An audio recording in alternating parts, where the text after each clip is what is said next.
half-gravens.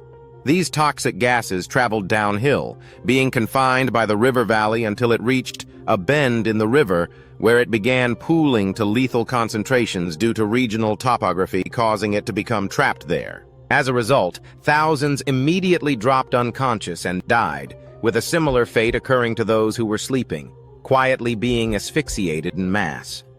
This occurred at 3 settlements and 2 additional outlying areas of the Nisga'a, killing 2,000 people.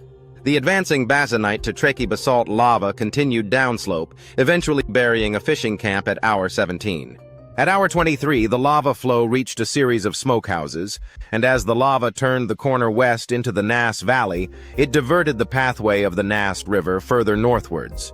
The 3 villages were then completely buried by advancing lava flows, destroying every single structure by hour 45. This lava flow continued to slowly advance during Phase 2, the next 95 days, eventually traveling up to 32 kilometers from its source.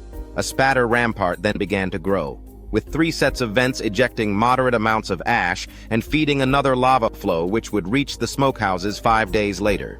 The eruption then paused for a few hours, after which it resumed at only a singular vent as the 2 satellite vents became inactive.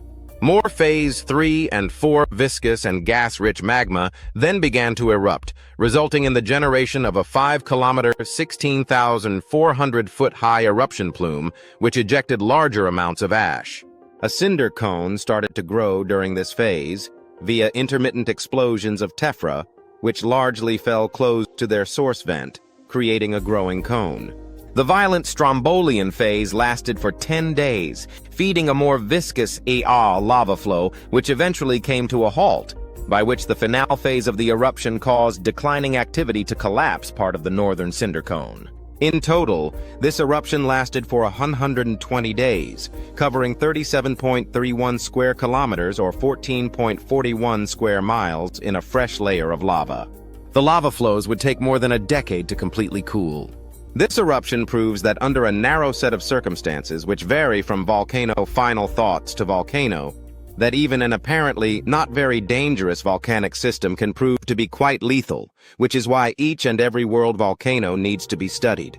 English all from Geology Hub Lava Geophysics Learn in G.